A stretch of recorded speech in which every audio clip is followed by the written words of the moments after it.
এই মুহূর্তে দারুণ দারুণ সুখবর প্রিয় দর্শক বন্ধুরা, আবাস যোজনার বাড়ির টাকা দেওয়ার জন্য রাজ্য সরকারের তরফে মেঘা সভা থেকে কিন্তু সরাসরি ডেট বা তারিখ ঘোষণা করে দেওয়া হয়েছে। এক্সাক্ট আপনাদের ব্যাংক অ্যাকাউন্টে আবাস যোজনার বাড়ি বানানোর জন্য প্রথম কিস্তি ৬০,০০০ টাকা বন্ধুরা কবে নাগাদ ঢুকবে তা কিন্তু এইমাত্র রাজ্য সরকারের তরফে ঘোষণা করে দেওয়া হয়েছে।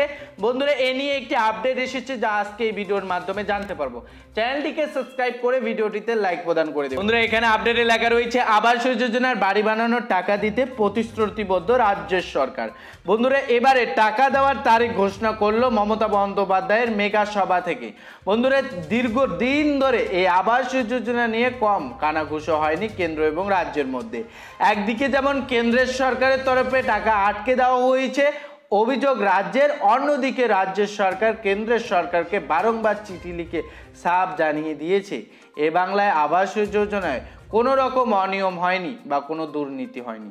যদিও কেন্দ্রের তরফে অভিযোগ তোলা হয়েছিল যে বাংলায় আবাস যোজনার খাতে অনিয়ম হয়েছে, এই বিষয়টি তদন্ত করার উদ্দেশ্যে পাঠানো হয়েছে কেন্দ্রের সরকারের তরফে একাধিক সমীক্ষক দল।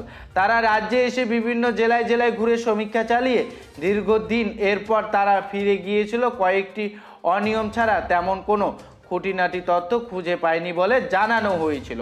বন্ধুরা ফলে রাজ্যের সরকারের তরফে রীতিমতো ক্লিয়ারেন্স দিয়ে জানানো হয়েছে যে আমরা সম্পূর্ণ সঠিকভাবে কাজ করেছি, আমাদের টাকা দেওয়া হোক দাবি তোলা হয়েছিল রাজ্যের প্রশাসনের তরফে। উল্লেখ্য রাজ্যের মুখ্যমন্ত্রী মমতা বন্দ্যোপাধ্যায় স্বয়ং বাংলাকে বাঞ্ছনার আবহে একাধিক ধর্ণা মঞ্চও করেছিলেন।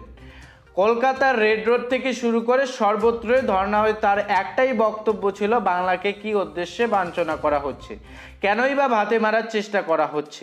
বন্ধুরা তাছাড়া আবাস যোজনার বাড়ির টাকা পাওয়ার উদ্দেশ্যে তৃণমূলের second in command Abhishek Bandyopadhyay দিল্লির বুকে ধর্ণা মঞ্চ করতে বাধ্য হয়েছে। এরপরেও মেলেনি আবাস বাড়ি বানানোর জন্য এ বাংলার ১১,৩৬,০০০ উপভোক্তার টাকা। বন্ধুরা তবে রাজ্য সরকারের তরফে ঘোষণা করে দেওয়া হয়েছে যে কেন্দ্রের সরকার কবে টাকা দেবে এরপর বাংলার বাড়ি হবে সেটা হতে পারে না। ফলে আমরা কেন্দ্রের সরকারের মুখোপেক্ষি না থেকে আমরা আবাস যোজনার বাড়ির টাকা দেওয়ার কাজ শুরু করে দিচ্ছি। প্রসঙ্গত ২১শে জুলাই রাজ্যের মুখ্যমন্ত্রী মমতা বন্দ্যোপাধ্যায় শহীদ দিবসে এক এক করে ধারাবাহিকভাবে কেন্দ্রকে তোপ দাগার সঙ্গে তুলে ধরে বাঞ্ছনার কথা। তিনি পরিষ্কার জানিয়ে দিয়েছেন বাংলা কারো মুখোপেক্ষি হয়ে থাকবে না, আমরাই দেব আবাস যোজনার বাড়ি বানানোর উপভোক্তাদের টাকা। যাদের লিস্টে নাম রয়েছে তাদের পুনরায় পর্যালোচনা করার পর তাদের বাড়ি বানানোর টাকা দেওয়া হচ্ছে ডিসেম্বরের মধ্যে। বন্ধুরা এখানে পরিষ্কার দেখতে পাচ্ছেন যাদের লিস্টে নাম রয়েছে তাদের পুনরায় কিন্তু পর্যালোচনা করার পর সমীক্ষা করার পর ডিসেম্বরের মধ্যে টাকা দিয়ে দেওয়া হবে। বন্ধুরা সঙ্গে যাদের প্রাকৃতিক দুর্যোগ বা বন্যা ঘরবাড়ি ভেঙে গিয়েছে তারাও এবারে বাড়ি পেতে চলেছে এমনটাও ঘোষণা করে দেওয়া হয়েছে। তাছাড়া বন্ধুরা Trinamool second in command Abhishek Bandyopadhyay ২১শে জুলাই মঞ্চ থেকে দৃঢ় আওয়াজ তুলে জানিয়েছেন যে আমি এক কথার ছেলে, যেটা কথা দিব সেটা করে দেখাবো। যেভাবে ১০০ দিনের কাজ প্রকল্পের টাকা আমাদের সরকার মিটিয়ে দিয়েছে তেমনভাবেই আমাদের সরকার প্রতিশ্রুতিবদ্ধ আবাস যোজনা বাড়ি বানানোর জন্য টাকা দিয়ে দেবে।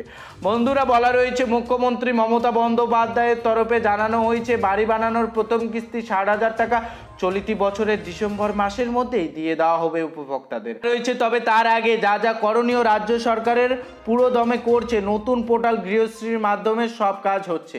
এখন শুধু উপভোক্তাদের সরাসরি ব্যাংক অ্যাকাউন্টে টাকা পৌঁছে যাবে বাড়ি বানানোর জন্য।